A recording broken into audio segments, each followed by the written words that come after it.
Great.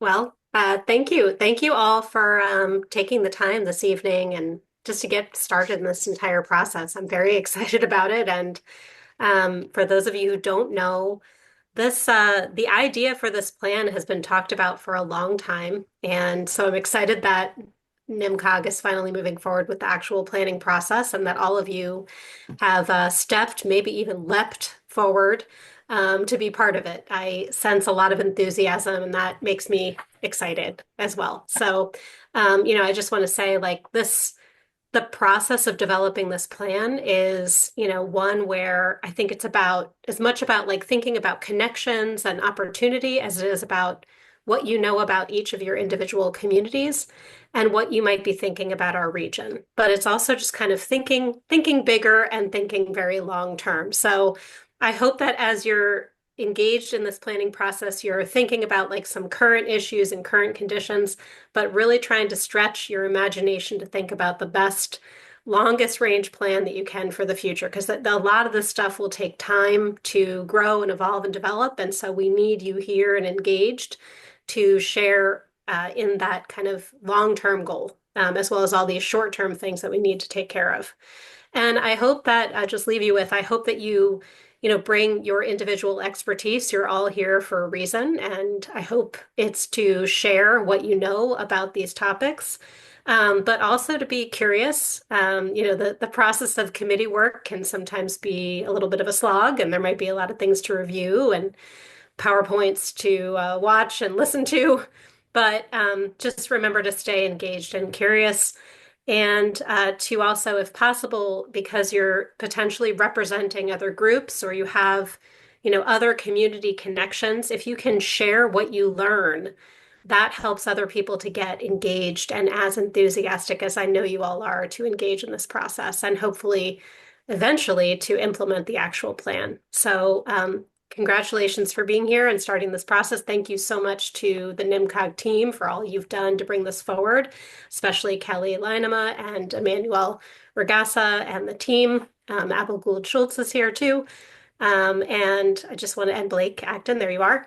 I was looking. And glad to see you all here tonight. Thank you also to Tool for your leadership on this. We're looking forward to working with you and to everybody else. Look forward to the conversation this evening. Give it back to you, Kelly. Great, thank you. I am going to share my screen here and we will get started. Is everyone seeing this all right? Yep. All right. So thank you, Jenny, for that welcome. My name is Kelly Leinema. I'm Deputy Director at NIMCOG, and I also manage our transportation team here. We'll go around, as you can see in agenda item 1, we'll go around and do a quick round of introductions. But after that tonight, just here's what's coming ahead for tonight. We'll talk about this project, give you an overview of what's going to happen between now and next April. We'll talk about your role. As Jenny mentioned, we have a great group here with a lot of expertise. The resumes and responses to the questions for the committee were really impressive, and I'm glad that we have like a really diverse, both geographically diverse and experience diverse group of people who are going to be working on this with us. Then we're going to go into smaller breakout groups and have a bit of a visioning discussion. So we'll split into breakout groups, come back together, go back into breakout groups, and then come back together one more time. And then after that, we'll talk a little bit about public engagement. Emmanuel sent out to you the public engagement plan that NIMCOG put together with Tool. And we're going to focus a little bit on maybe what's really going to happen in the most immediate future in the next few months and how you can help support that. And then we'll close and we'll have any final questions. So with that, we'll start with welcome and introductions. If you are not familiar with NIMCOG, we are the Northern Middlesex Council of Governments. We are the regional planning agency. We're one of 13 regional planning agencies in Massachusetts, and we're established by Chapter 40A of Mass General Law. We've been around since 1963, so we're more than 50 years old now. And we are governed by your planning board members, your select board or city council members, and then alternates from each one of these 9 communities that you can see on the map here. That's basically our governing board. They help make decisions about our budgets, our work plans. the work that we're going to do with and for our communities every year. We are basically kind of a capacity building wing for a lot of our communities. So if they have 0 or 1 planners, we do a lot of sort of consulting assistance for them, but we also think regionally, and that's really what this plan is about. So really thinking about crossing those borders. Some of our communities do have a bicycle plan or a pedestrian plan, but we want something that really connects across the borders and then out to our neighboring RPAs to think about how people get around. And this is how people get around. It's about trails, but it's also about sidewalks and about bike infrastructure. It's about recreation, but it's also about how people commute, maybe either on foot or on bike, or how they're getting from that last mile from their house to a bus stop or a commuter rail station. So we're really thinking very expansively about mobility with this plan. Beyond me, we have a lot of people in this room. So I do want to go around, and I would like everyone to just quickly share your name, the organization or company or board or community that you represent. And by communities that you represent, we'd like to hear both some of you live in one community and work in another, and volunteer in a different one. So feel free to mention all of those. And then what is your connection to bicycle and pedestrian issues? So I'm going to quick stop sharing so we can all see each other's faces a second. And I will start, we'll do our team last, but I'll just go in order of who I can see on my screen here. So we'll start with Doug Chandler. Oh, hi. I'm Doug Chandler. I'm the Chelmsford representative to the Middlesex Canal Commission, a state board interested in preserving the history of the old Middlesex Canal from the Merrimack River down to the Charles River in Charlestown. I'm also a member of the Middlesex Canal Association, which is just a group of us who are interested in propelling the history of the and value of the canal. But that's a group, a nonprofit group. I'm also a member of the Friends of the Regional Towpaths and Trails, for which Marlise Henderson on row 2 left is the official rep here. I work with Maurice a lot, and also I see Josh Warhurst all the time in the Chelmsford Bicycle Pedestrian Advisory Committee, and worked with Kelly on a couple things before. So let's see. You've done away with what we're supposed to talk about. Well, I'm sorry. interest in okay, my interest in things. I've always been interested primarily as an engineering sort in the low-hanging fruit. So when I see that the Bruce Freeman Rail Trail is absolutely stupendous from Concord all the way up to the Cross Point Towers, and that the Lowell's got their connector trail starting from there and getting as far as Target, and the Yankee Doodle Trail is coming along up through Billerica, and we already have that beautiful esplanade on the north side of the Merrimack River, and the New York Bridge going in. It just seems to me that a couple of miles more of trails, we could connect all 4 of those things together and bridge the remaining embarrassing Lowell gap in the Bay Circuit Trail. I mean, how many? It was 120 miles or something from Duxbury to Newburyport, and there's a small gap in Brockton, and there's this really noticeable gap in Lowell. So a little bit of work should do a lot of benefit there. And like I said, when I first logged in, my interests and knowledge are in the southwest side of town. I know nothing about Dracut or Tings or Tukes. I wish them all good luck. But my area is the south part. And we've done, in those 3 organizations and the people I mentioned, we've done a lot of work in the last 3 years towards finding routes for trails for the trail that would connect these things, using a great extent using the towpath of the Middlesex Canal, which is roughly equivalent to a railroad right away in terms of long, straight, flat, and smooth. So with that, I'll stop and let the next person take over. Perry? Thank you, Doug. We'll hand it over to Marlise. Thank you, Kelly. Marlise Henderson is my name. Billerica is my game. I'm on the planning board in Billerica, and through the planning board also on NIMCOG. So that's probably how I heard about this first. And I was very interested because I was born and raised in the Netherlands and I always rode my bike until I came here in 1997, where, yes, I had brought my bicycle and my toddlers that were in the front and on the back. And I got a lot of comments, a lot of yelling in the background. And I thought, oh, I'm making a change here. But it was not meant positively. So initially, I put my bike in the basement and thought, when in Rome, do as the Romans do, drive a car. And 15 years later, when I was less busy with kids in elementary schools and stuff, I picked up the bike again. And so, yeah, it's not safe, but it's also not safe to lead a sedentary life. I think that's about it for me. Thank you. Thank you. I'm going to go to Liz Ivanov. Hi, thank you. My name is Liz Ivanov. I am professionally, I'm the property manager of the Wanna Mills office complex.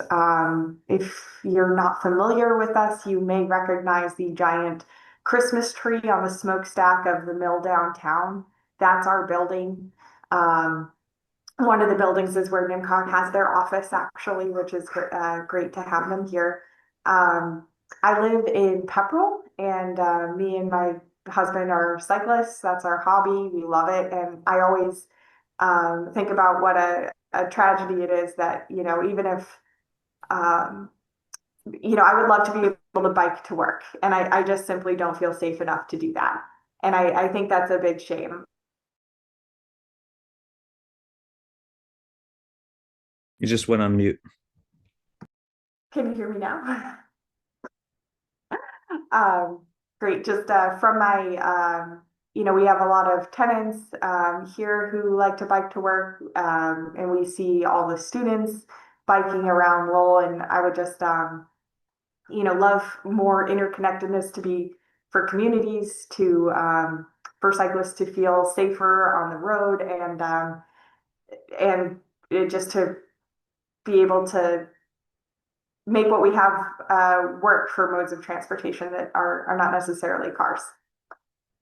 And I do have to run off to a city council meeting, so I won't unfortunately be able to participate in the breakout sessions tonight, but I really look forward to working with you all. Thank you so much. And Liz, we'll follow up with you later. Thank you. Thank you. Yeah. Josh Warhurst.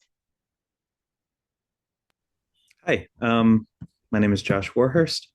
I'm from North Chelmsford, and I'm part of the Chelmsford Bicycle and Pedestrian Advisory Committee there. I am a regular bike commuter from Chelmsford over to Andover. So I go through some of the region and I'll go off from time to time. I'm not really an enthusiast. I don't really like biking, but I'm sort of an enthusiast for freedom of choice in transportation, right? The idea that I have to get to my job via car some days is a problem. And I think that's the thing I feel most passionate about. I'm also a recent father. I have a 1-year-old almost, and we're thinking about the second one on the way and making a future where they can feel safe biking on the road, right? I think if people aren't safe with their kids using the bikes in the streets, that's sort of a problem. People say, why aren't the kids outside these days? And I think some of it is that the communities aren't as safe as they could be for kids. So that's my quick spiel, and thank you. Good to be here. Great, thanks, Josh. Philip Hosner. Hi, everybody. Thank you so much for inviting me. I'm a board member of the Bike Connector in Lowell.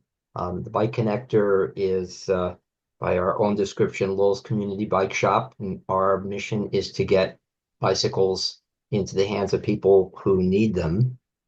We have been in existence for about 5 years. And in that time, we have distributed over 5,000 bicycles to children, adults, Lowell residents and other people at either low cost or nominal cost. We do that through various events, including being the city's school department's Safe Routes to School provider. So we run bike rodeos in various public schools at the primary school level and the middle school level, and we use that as an opportunity to distribute bikes, helmets, and other safety equipment. We also run a Earn a Bike program, which is in collaboration with Lowell High School. Our shop is located right down the street from the high school, so the kids can get to us just by walking down the block. What I'm interested in is once the children leave our premises with the bicycle, we really want them to be safe. And there are some places in the city that are okay. There are other places that are not so great. We also want to be able to have folks who have received bicycles from us and are using them for basic transportation to their work or to school to be safe. And we've had hundreds and hundreds of people who are refugees or new residents to the city who have no other means of transportation other than the public transportation system come to us to use bicycles for basic transportation. And we've done our best to try to provide safety education as well as equipment for that purpose. Personally, I'm a lifelong cyclist. I am a PMC rider for over 20 years. I'm a former member of the Mass Bike Board from way back when, and I currently serve in the town of Concord, where I live, on the Transportation Advisory Committee, and I'm like the bike ped guy on our transportation committee. So I'm really looking forward to working with you and learning from you guys, and helping ways for us to collaborate. So thank you. Great, thank you. Stephen? Hi, everyone. I'm Stephen Mino. I work as the community planner for Lowell National Historical Park. So we, are at the park, love having bike and pedestrian amenities, a way to attract and bring in our visitors and make our park safe and accessible for the larger populations, but also thinking about different and new ways to bring people in when we have larger scale events like the Lowell Folk Festival. We're also really proud of, a lot of our canal walkways that we have, and, there's a lot of ways that we can improve them or connect them as well. So, we're really excited to be a part of this process. In my personal life, I love to cycle. I used to do the Nashua River Rail Trail when I lived in Nashua. So going through Pepperell down to Air was one of my favorite rides. And, just thinking about connecting, regionally these different parts of the region and to Lowell is really exciting to us. Great, thank you. Kyle? Hi, everyone. My name is Kyle Parker. I am a resident of Tewksbury. I'm also a founding member of a very new and very, very small community group called Safe Streets Tewksbury, where our goal is to, start promoting safety and usability improvements for pedestrian cyclists and transit riders in Tewksbury. So I think my interest in the topic really kind of started when I started working from home at the beginning of the pandemic, and just starting to realize, how unsafe and inhospitable a lot of our, Tewksbury's roads and the region's roads are for anyone that's not driving in a car. Um, and just how hard it is to do your activities of daily living if if you don't have a car in a lot of these neighborhoods, and how hard it is for kids to get to school on a bike or to walk to school, things like that. So really want to start to kind of turn the tide both in Tewksbury and regionally, to just promote active transportation. Thank you. Okay, thanks, Kyle. Wendy? Hey folks, my name is Wendy Jepson.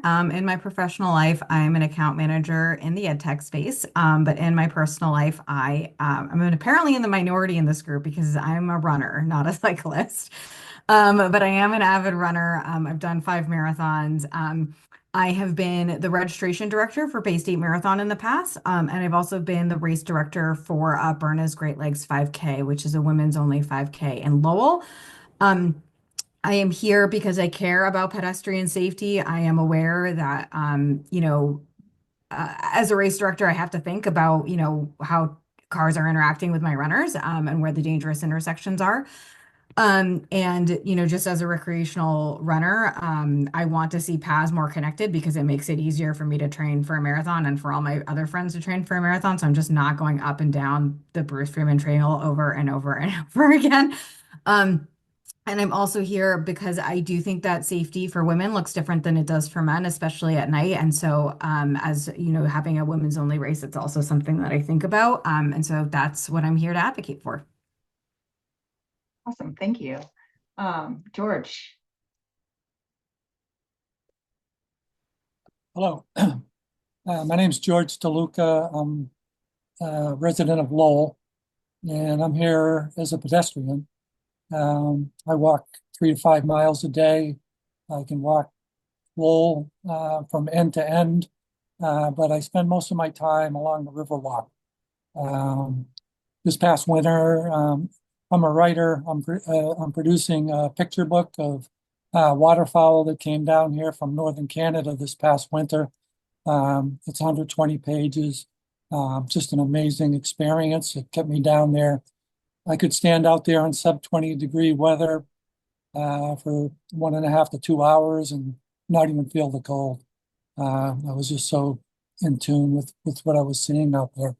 So that said, yes, I'm a pedestrian. I have an interest in safety, as a lot of people have mentioned.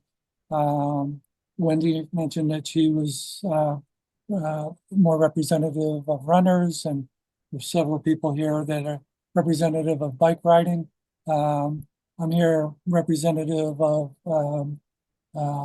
pedestrianism, walking, particularly for senior citizens. So I am interested in safety in that regard. So I suppose one experience I can share with you all is about e-bikes.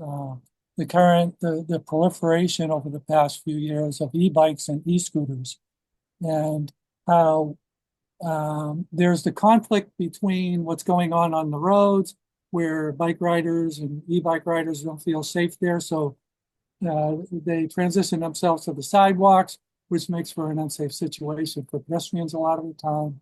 And one particular incident that keeps playing out is e-bike riders that travel at 25, 30 miles an hour on a sidewalk that pass you within 3 feet of you, like it's nothing. And it's particularly startling when they approach from behind, because you can't hear them because they're so silent with the big tires. That when they just kind of zoom past you like that, it's startling. And if you're out there meditating or doing whatever you do when you're walking, it can change your whole experience. So the conflict is, how to make the street safe for bike riders and e-bike riders, make the sidewalk safe for pedestrians. So you have cars, bikes, pedestrians. How can we connect that all up and make for a safer situation for everybody? Thanks. I appreciate that perspective. Thank you, George. Ray. Hello. Yeah, so I don't have any formal affiliations. I am an enthusiastic cycler. Over the years, I've bike commuted to Kendall Square, Tewksbury, Westford, and Waltham. Although currently I'm working from home, so that's shortened a little bit. And let's see. I kind of hearkened to your statements on some of the other people have mentioned safety. I have been hit on a bicycle by a car, which was no fun, and was almost crushed against a wall by a semi once. That was also not really good. So I'm really thrilled about this 4-foot law, because I think it's really helped in the last few years. My current interests are just bike accessibility. Billerica has been trying to put a bike trail in for 30 years, and hopefully that comes to fruition soon. But then getting to that bike trail, for example, I think there's many things that could be done to improve that, where letting people get to it on quieter roads. I look at, just in my own hiking and stuff like that, I've seen places where there's a disused road that's 6 inches deep in dirt, and if they scrape that dirt off, it would be a one, and they closed it down to prevent vehicles from motor cars from going through, but it would make a perfect place for bike access. So improving access like that around some of the bigger infrastructure that's planned, it really kind of appeals to me. Great, thanks, Ray. David. Hi, I'm David Ganong. I'm president of Pepperell, here through Pepperell Plus, which is a nonprofit we founded to try to bring positive change to Pepperell. I also serve on our planning board and our recreation commission. In my day-to-day, I work for an architecture and design firm. So I have an interest in this from the infrastructure, big picture GIS mapping level of trying to connect things, trying to drum up support in town to hopefully someday in the future develop the Pontanopo rail bed back into a rail trail through Pepperell to connect eventually to the National Rail Trail, but connect up to Milford, New Hampshire, amongst others. So just have a general interest in trying to improve the lives of people in the area and try to get sidewalks and bike paths where they need them. Improve safety. Route 119 through Pepperell's considered a highway by mass standards, and it is unsafe to walk on or even be on a bike on. So. All right, thank you, David. Ethan. Yeah, hey everyone, my name's Ethan. I'm a resident of downtown Lowell in the Hamilton Canal Innovation District. No official affiliations, but I've been a part of various MCOG initiatives. Vision Zero was, I think, the most recent one, and also an advisory member of DIY Lowell. We're trying to kick off a pedestrian-focused downtown project to really bring people to come and enjoy downtown as pedestrians and look around, right? I enjoy walking, and I do think, as I think Josh mentioned, that people need to have a freedom to choose how they want to live. And I would like people to be able to have walking as, a choice for active way of life. And just having lived in Lowell for, I would say almost 4 or 5 years now, to bring issues to some of the things, especially during the winter with snow removal on the pedestrian part, right? There's a lot of parts that the roads are clean quite well, but for the pedestrians, that's a completely different story. And being able to walk safely from downtown to Gallagher Station, right, through the entire Lord Overpass exchange. So things like that, to bring into issue that would really make the overall experience much more welcoming for people who choose or don't have a choice and would have to walk to these different things to have, to have the amenities. Great, thank you. And last but not least, we have Robert. Hi, can you hear me? I Yes. stopped my car so I can have this conversation, so I'm not driving. I'm just sitting in. I originally came to New England in 1996 from Ottawa, where there's a tremendous bike infrastructure. If you've ever been there, hundreds and hundreds of kilometers. Every neighborhood is connected by trails, and you can get pretty much anywhere you need to go. I'm the chairman or the chairperson of the Bicycle and Pedestrian Advisory Committee in Chelmsford, and I'm probably the most serious cyclist on the committee, I think. I do all disciplines: mountain biking, gravel riding, TT, triathlon riding, road riding, and I even have an e-bike, which I share with my wife. Well, mostly she rides it. I got involved actually in the local area primarily actually because of a lack of action of the police to an incident I reported.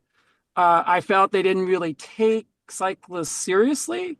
And so that did actually help. Um, I'm definitely interested in connectivity. There are so many hidden trails and things that connect things together that are just sort of disused and local treasures. And I think if they can be somehow connected, made more aware, or just the final pieces put together, that would be great. Like there are trails that can get you from Neshoba down to the Bruce Freeman Trail, or you can go from Westford to Bridge Road, or you can go from North Chelmsford to Forge Village by the trolley line trail. There are all these things that are there. They're not paved, but they exist and are actual trails. And so that, and safety and all the other stuff too. But I'm more coming at it from a bike enthusiast point of view. Because I've ridden, and the person who talked about Tewksbury and COVID, one thing I realized is that I've always known that the infrastructure was crappy, generally speaking. But in COVID, I saw all these people going to parks and things like this. And I'm thinking maybe something will change when people realize how crappy it is. But naturally, when things got better, I think people stopped doing those things. And I don't think there was any lasting impact. So that's kind of, I'm afraid of Tewksbury riding through. I'm sorry. But I've done it. We're here to make a lasting impact. Yeah, no need to apologize. So But, I'm glad you're there. Actually, I'm glad Kyle, you're there. Okay, that's all I had. Great, thanks, Robert. So I think we'll just quickly share like name and position for Tool and NIMCOG members, and then we'll move on to your role in this project. So we'll start real quick with Emmanuel. Okay, good evening, everyone. My name is Emmanuel Gata, and I'm a transportation planner at NAMCAG. Most of you know me from the initial call to form the advisory committee, and I really appreciate your willingness to be a part of this process. And my background includes in transportation policy and planning and road safety. And I'm very much excited to work alongside everyone here. And thanks so much, and thanks for being here today. Thanks. And Apple? Hi, everyone. My name is Apple Gould-Schultz. I'm one of the other transportation planners at NIMCOG. Right. And Blake? Hi, my name is Blake, transit planner at NIMCOG. Happy to be here. This topic is very personal to me. I also live in downtown Lowell, not too far away from Ethan. And this region has so much potential for more usability with a bicycle network. So many fantastic little trails that could be connected. And I would love to see that network grow and become more usable. So I share everyone's enthusiasm for this. Chris Hayes? Hi, Chris Hayes, Housing and Economic Development Program Manager. Here because our Economic Development Committee identified pedestrian and bicycle facilities as very important to both small businesses and connecting people to jobs and shopping and so forth. All right, Jenny? Just one more introduction. Okay, I'm Jenny Reid. I'm the executive director at NIMCOG. Great. And Perry? Hi, my name is Perry Scheinbaum. I am from Tool Design Group. We are the consultant working with NIMCOG on this project. Very excited to be working with you all as an avid cyclist and pedestrian. And Katrina? Hi, everyone. Katrina Meyer.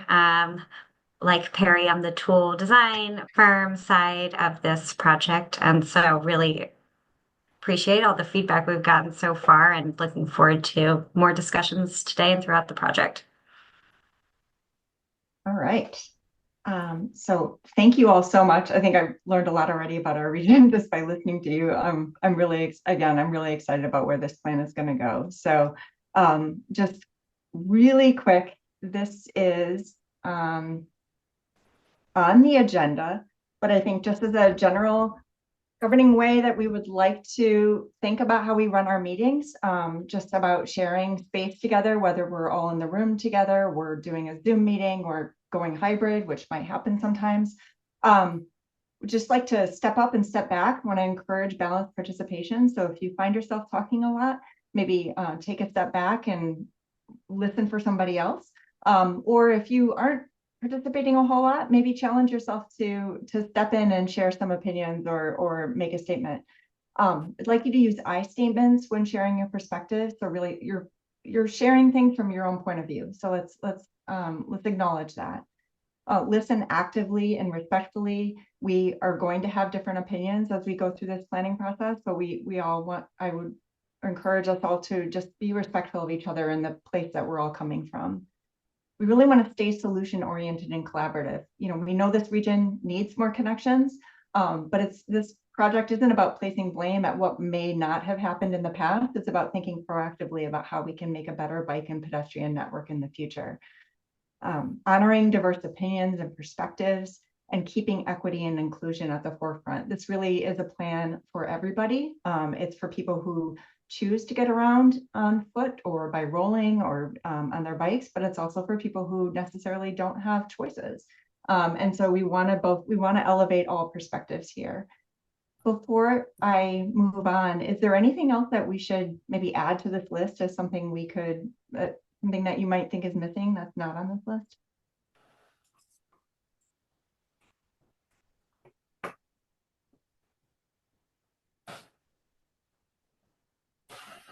All right. So I think just as we go into breakout groups and as we start discussing with each other, let's just try to keep these things in mind and keep the space respectful. Thank you.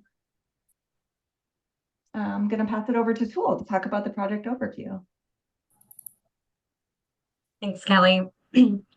So if you go to the next slide, I'm going to start by just talking through some of the key objectives of this work. Ultimately, as we heard through your guys' introductions, we're working towards a vision for the region that includes more and improved bicycle and pedestrian options.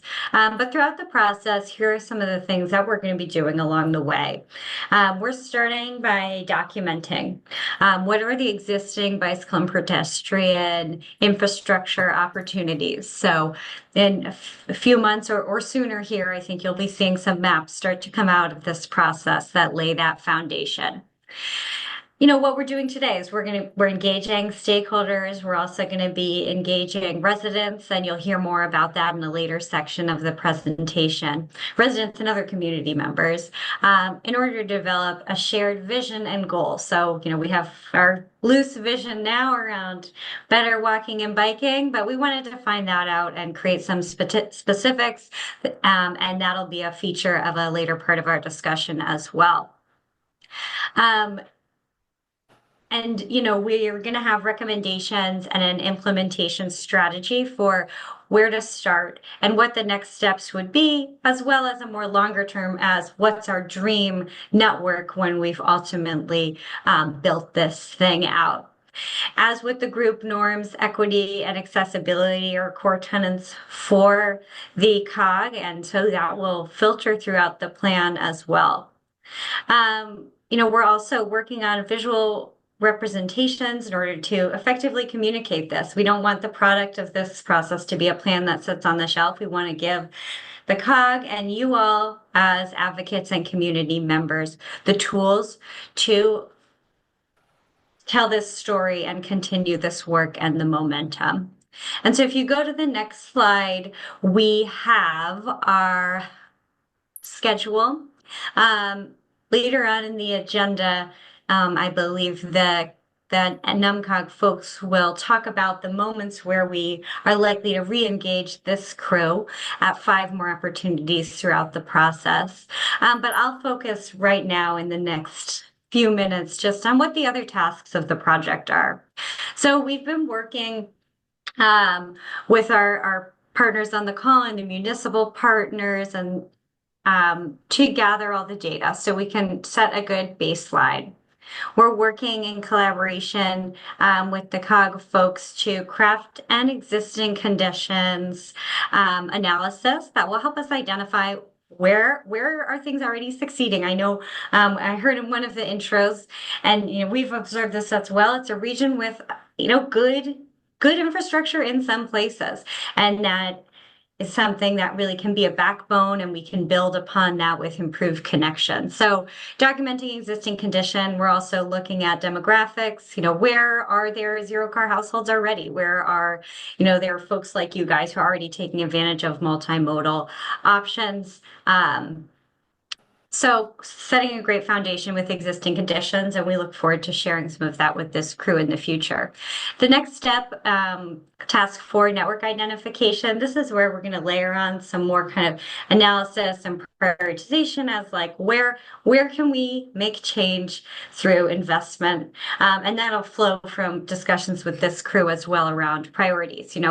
One network that's really focused on safety could look one way. One network that's half focused on safety, half focused on access to jobs, could look another way. So we'll be working on that with this group, and then at the end of the process, we'll have an implementation strategy and a plan, and then we're talking about advancing some of that into some potential design. So on the next slide, I'm packaging all of this up in a different way to basically say, what will you guys all get at the end of this process? Process is one thing, but what will you have at the end? So first thing on our list here is comprehensive review of all the past work that's been done, including things that this group has been involved in. Us on the tool side, we were involved in the Go Lowell plan a couple years back. So we're going to synthesize all that and really tease out what matters from that as a regional level. We're going to have that network map. What is our dream network that this group has agreed upon? We'll have a toolbox for different types of treatments, whether, the immediate thing that comes to minds of, I think many on this call is probably different types of bicycle facility, but there'll also be other things there that draw from the great work that was done in the Vision Zero plan for treatments that improve bicycle, facilities, as well as pedestrian facilities, treatments that can help us improve crossings. So, I think I heard somebody else say, a trail is more valuable if it's really easy to get to. So toolbox, so that can be something that our local partners, the different municipalities can use, as well as at the COG level. Like I've alluded to before, prioritization and implementation, not only, where to start, but why to start there? What are some key first investments that can help you guys tell an exciting story and lead to change, rather than maybe opportunistic. But I'm sure there'll be moments to be opportunistic and drive process as well. And then, of course, a final plan document. And with that, some lightning to cap off my slide here. So that's just our overview of the project, and I'll turn it back over to Kelly. Right. Wow, I think you're in the same storm I am. It just got really dark out there. So as you've heard, we have a great group here. And I want to make sure that you kind of acknowledge what you are bringing to this plan, and we're really relying on this. Regional plans are great because they really think broadly and they connect a lot of people, but it's sometimes really hard to really get connected with the number of people and the number of experts and the number of stakeholders that you're trying to get on a regional plan. And so first and foremost, you are here because you represent a lot of different perspectives. We have pedestrians, runners, cyclists in almost all of our NIMCOG communities. We have people representing businesses, and they understand maybe what the needs of their commuters, people who are getting off a bus and trying to get to their office, or people who are trying to ride a bike to their service industry job, people who understand the perspective of their employees. We have a lot of advocates here for safety, for paths, for rail trails. And we have people who understand Vision Zero. So Vision Zero is about trying to create an environment where there are zero fatalities or zero or serious injuries. And it's understanding that design is key in how safety functions in our streets and roadways. So we have people here who have a Vision Zero perspective, which is amazing. This is great. We have planners, architects, engineers, technical experts, and we really are, I want to challenge you to bring that perspective when you're reviewing documents or reviewing plans or providing your own perspective on this work.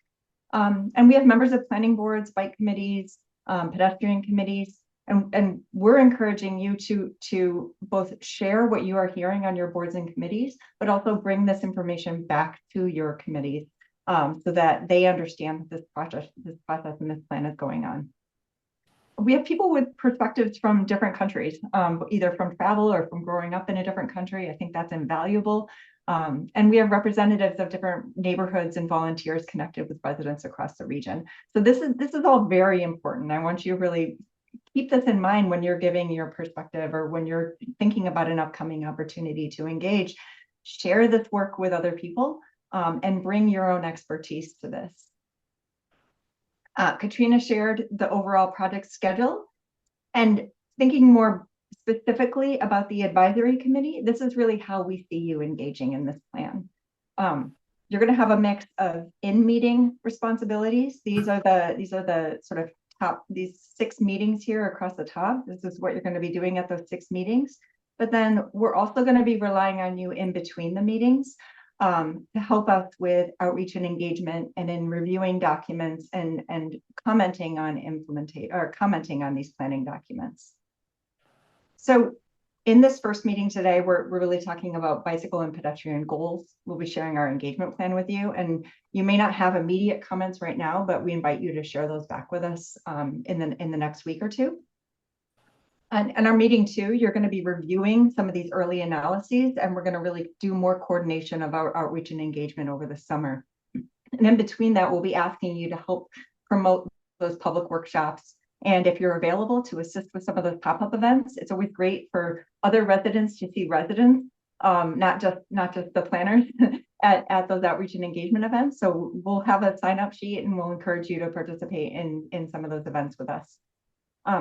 Later in the summer or early September, we'll be reviewing and commenting on existing conditions and hearing more about what we heard through the engagement that we did over the summer.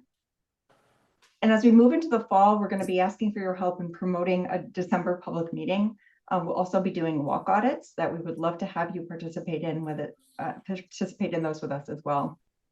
We'll have a meeting in October where we'll talk about the network gaps and some preliminary priority network strategies and recommendations. And then as we move into a final draft plan, you'll be helping us by reviewing that plan. You'll be the first eyes on the plan, providing comments, really thinking about implementation, different infrastructure typologies, and some of the visuals that we're hoping will inspire people to carry on this plan and start to implement it. And then at that final meeting, you'll be doing the final review of the plan, and then we'll be talking about conceptual links. So we do have approval from MassDOT to develop 1 or 2 of the high priority links in the network that we eventually developed as part of this plan. We have funding to have tool design, do some conceptual design so that we can really move this plan immediately into implementation. And so we'll be having you participate in that process as well. Any questions about your role before we kind of move on to our broader group discussion?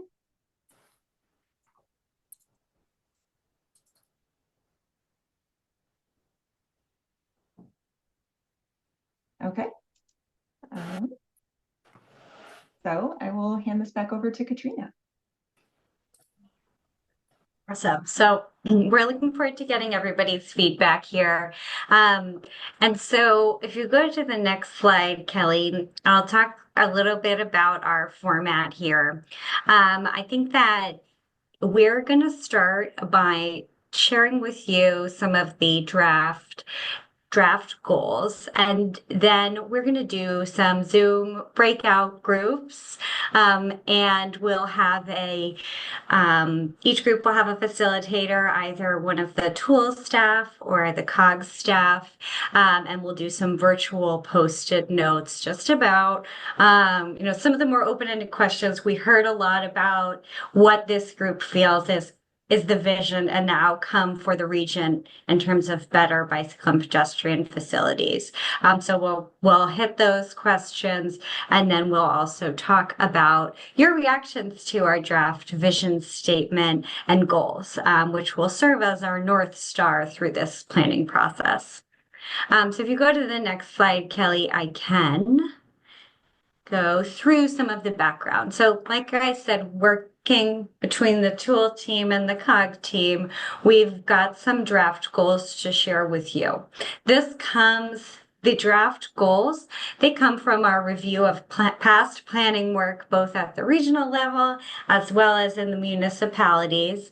So it's really rooted in that, as well as just kind of, best practices for guiding a plan like this. So the regional long-range transportation plan has, these 4 key goals around safety, a transportation network that can support the economic growth and development, which you also heard a little bit about in our introductions. A transportation network that's sensitive to the environment, and as well as something that's fair and equitable. So these will all filter down through our goals and our plan as well. If you go to the next slide, please.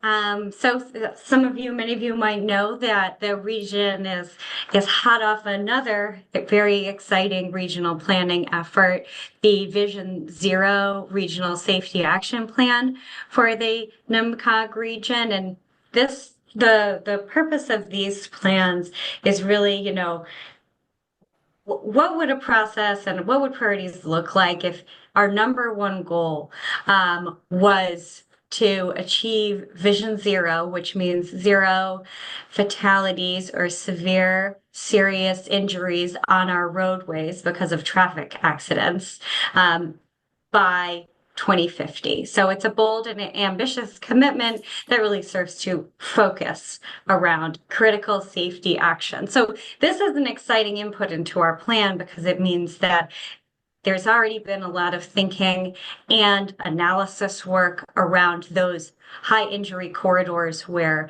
there is a lot of need from a safety perspective. This plan is focused on all modes of transportation, so driving, walking, biking, you name it. But there's a lot in there about walking and biking that will be pertinent. So our goals kind of aim to double down on this safety commitment. So if you move on to the next slide, Kelly. So this is what our team has come up with, and this is where we will be asking for you guys to help us refine this and react and let us know what you think. So vision statement, this is our big umbrella of what we want to see the region look like. So I'll just kind of slowly read this out. The Northern Middlesex region is a cohesive region where people walking, rolling, bicycling, wheeling, and taking transit feel safe and comfortable across all 9 municipalities. People using active modes of transportation for travel or for recreation is the norm in the region, and more people choose active modes. So that's the vision. And then underneath that, we've got 4 key goals that are fairly similar to the ones in the long range transportation plan, as well as building on Vision Zero. So to support that vision, we'll be promoting safe and comfortable facilities, developing a network that is cohesive and connected. All this will lead to increased walking and bicycling for both recreation and utility. So we know there are different reasons why people get out there on foot or on a bicycle. And then doing all of this through an equitable and accessible way so that the facilities, the solutions, and the projects have that universal and equitable appeal. So I think with that, we are going to break out into breakout groups. And with your facilitator, Kelly, how much time should we have in our breakout groups? Sorry, I always swear I'm not going to do it, and then I do. I think we could probably just do 10 minutes to visioning and then 10 minutes on goals. Does that sound good? Sure. Okay. Sure. And I'm going to put the Miro board link in the group chat here. so people can access that directly if they would like to. Otherwise, your facilitators will help you get to that as well. I have 4 breakout groups of about 4 or 5 people each, and that includes your facilitator. Sound good? Okay, and so what I'm going to do is I'm going to put you all into breakout groups. When your pop-up comes up on the screen, please accept that. And then I will give you a 2-minute warning. So we'll bring you all back here at 6:06. All right. So you're going to go off and talk about vision. Here you go.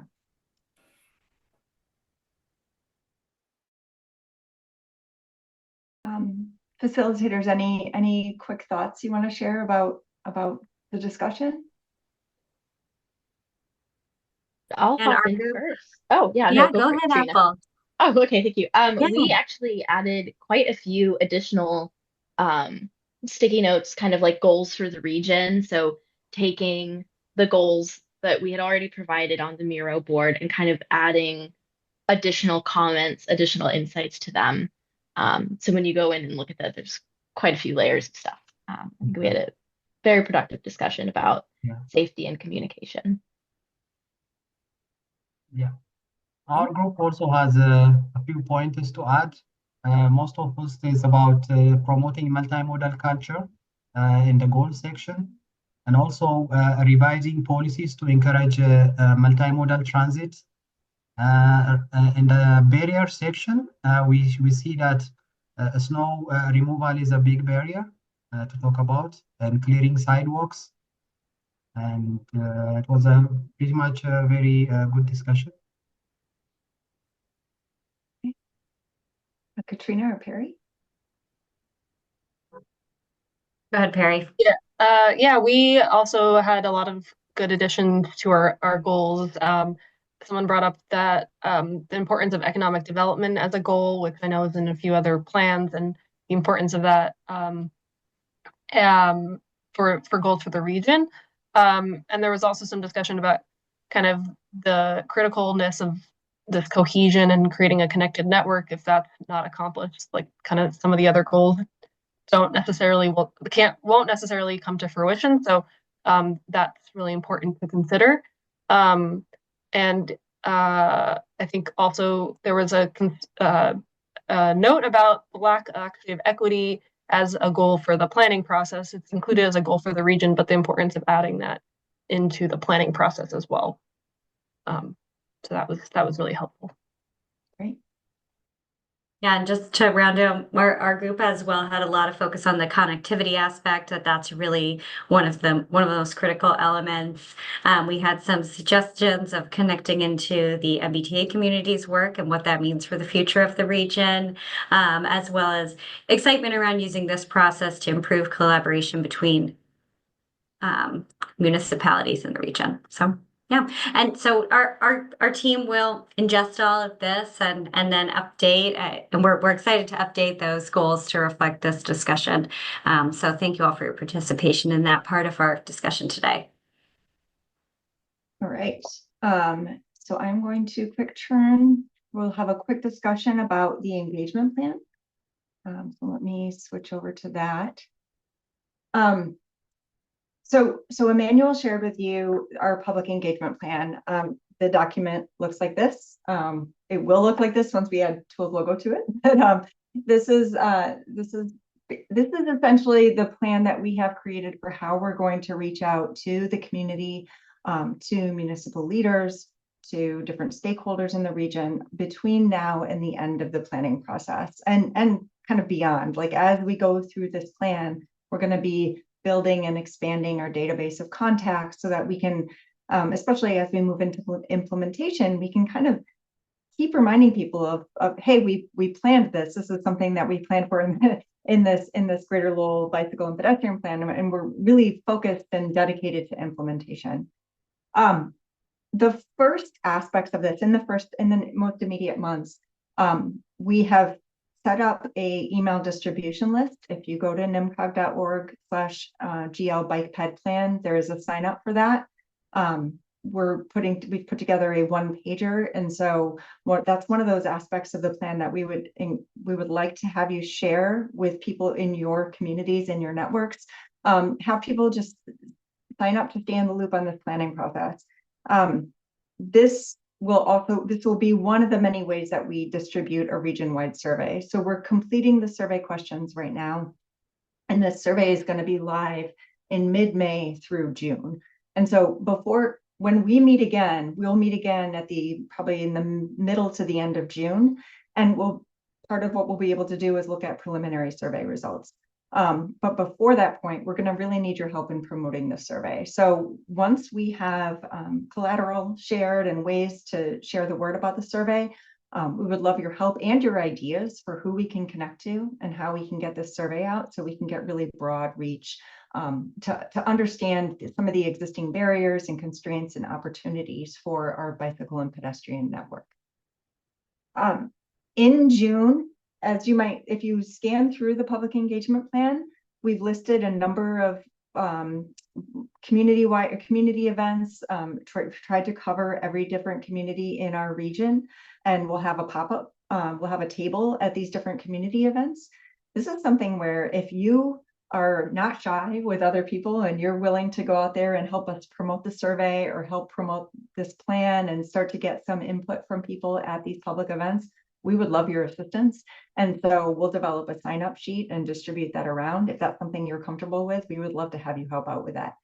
If you have additional ideas for events, particularly events that are going to reach some of our harder to reach populations in the region, we're all ears. So please let us know. This is hopefully a dialogue. This is a public engagement plan, but it's not set in stone. So if you have ideas or contacts or people you want to make sure are included in this planning process, this is part of your role in this project. So please let us know.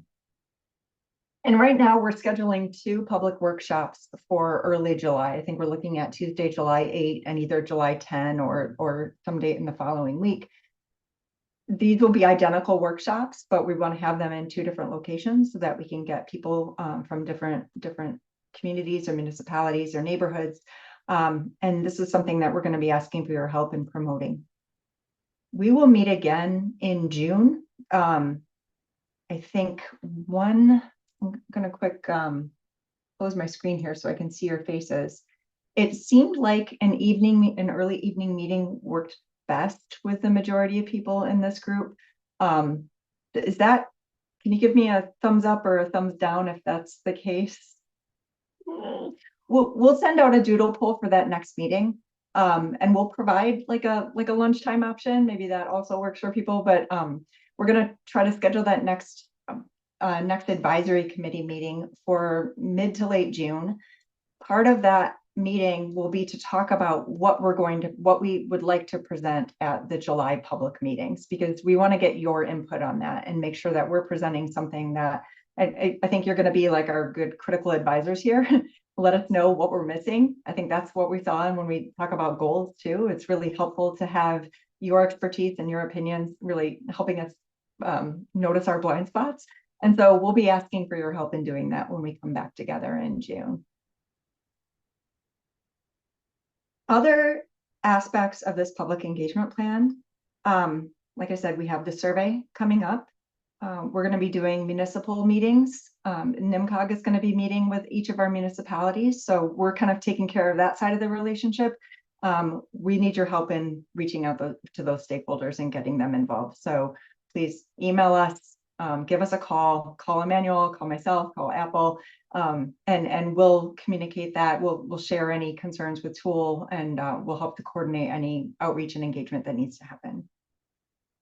Further on in the plan, we'll be doing some walk audits. We don't know where those are going to be yet, because that's really going to depend on what the draft network is. And that's going to be ways that we can observe any kind of safety conditions or opportunities for improvement in aspects of the network. And then finally, near the end of this plan, we're going to be working with Tool to create a pitch deck.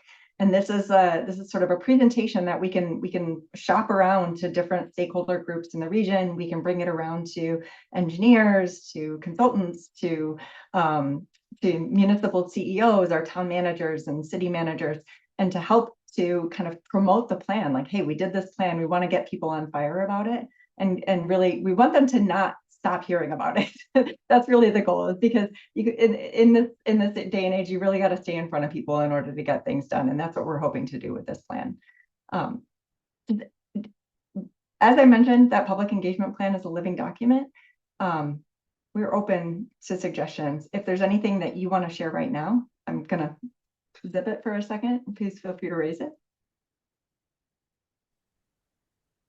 This is Doug. Katrina, can you add something to our list? Safe routes to schools, as I think it was Philip that discussed. If we have an off-road trail that goes right past a school, we should be sure to put an access to it, as several other people have said. Over. Great, thank you. But with the public engagement, I know NIMCOG has done other like surveys in the past. I don't know what their reach has been or their success.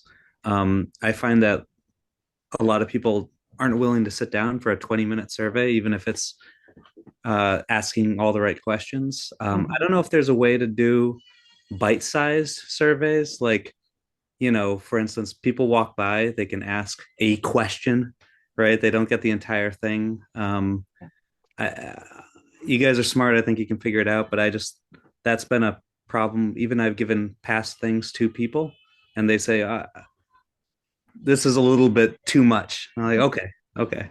Yeah. And that's a really good suggestion, I think, especially for those pop-up events. Like when we're trying to catch people's attention at a big street fair, we maybe have time for one question, right? So I think that's a really good idea. Bite-sized surveys.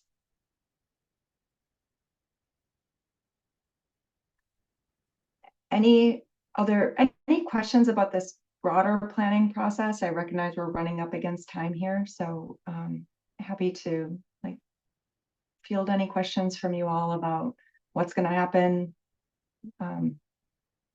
your role. I have a quick question. You mentioned earlier in the presentation that I think it was Tool had sort of recapped and reviewed all of the previous planning studies that related to this. And I was wondering if they have put together kind of either something like a bibliography or something that summarized all those studies and maybe provided links to them so that they might be accessible to us as for reference. Sure. We do have a list that we gave to them. I'm happy to make that. We actually are in the process of updating the website for this project as well. So we will update and we'll put that bibliography up there. Part of what Tool is going to be doing is giving us an existing conditions memo. And so again, as soon as that's available, you'll be the first viewers of that as well. So whenever we do a big update on that website, I'll make sure that everybody in this group gets that link and has an opportunity to review it. And if you have suggestions, if you have things that we should add to that list, please let us know.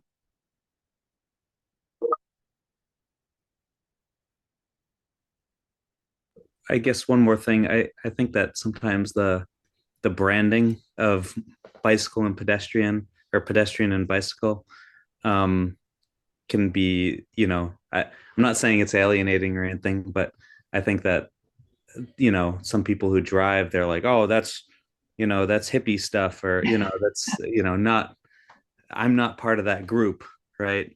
I don't know if terms like active transportation are better in that regard. But I do think that sometimes that umbrella of pedestrian and bicycle can be, it jumps out at me, but I don't know. I don't have a good solution, and I hate to complain about something without a good solution.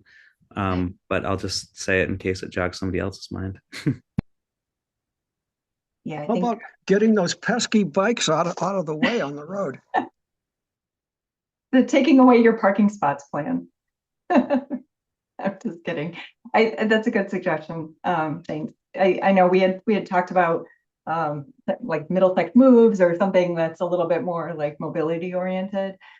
We haven't really solidified around a specific name yet. So trying to decide, do we call it what it is, or do we try to do something shorter and clever? Open to suggestions. So can I throw in one other thing? Because it's sort of a follow-up on what Josh had to say. Um, it to the extent that you guys can really sort of brainstorm about casting a wider net to um, you know, find stakeholders. So maybe some of them might be non-traditional stakeholders like public health organizations. Like we had a bike rodeo with Lowell General Hospital on Saturday. We participated along with the police department and the fire department and various other organizations. 200 kids showed up.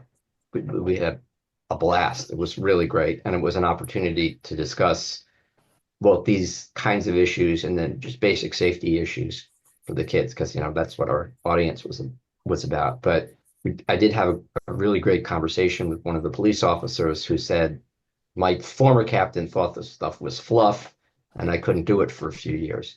My new captain is totally into it. And I'm very excited because I want to participate in it. So, you know, I'm not saying, I don't know what every community is like, obviously, but I know that in Lowell, having the community safety officers involved in stuff like this as partners has really been great because their insights are kind of on the ground practical experience insights. So to the extent that you can reach out to the public safety community and the public health community would be great. And, you know, there may be plenty of other communities like employers or, you know, neighborhood groups or that kind of stuff. Yeah, it makes me think connecting with Middlesex 3 around the employers and real estate, development community. And then as part of our municipal meetings, making sure that we're including public safety officers as part of those meetings with municipalities to get the police and fire on board with the planning process as well. It's a good suggestion. I am aware it's 6:35, so I'm basically I'm just thank you all so much for your time. Emmanuel will be in touch with a doodle poll for our next meeting, but we're aiming for June. I also know for some of you, if you have kids who are school age, that's kind of getting into the last week of school. So we'll provide a couple of options there to make sure that we can get something that works for everyone. And we would like to try to make our next meeting as in person as possible. So we'll consider that as part of the timing. So maybe 5 o'clock might be a little too early if people are trying to get over to Warner-Lancet, but we'll figure that out. And then we'll be in touch with additional materials. But in the meantime, if you have comments on any of the materials that we've sent to you so far, no ego attached. Please let us know. You are our focus group, our advisory board. You're our brains. So please help us out. Do some thinking with and for us. And we really appreciate your perspectives on this plan. And I'm very much looking forward to seeing how this works out. So thank you. All right. Thank you. Have a great night, and we'll see you in a few weeks. Thank you. All right. Bye-bye. Thank you. Bye. Bye.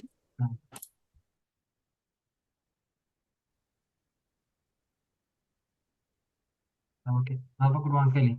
Yeah, you too. Thank you. We'll debrief tomorrow. Okay, cool. All right. Thanks. Bye.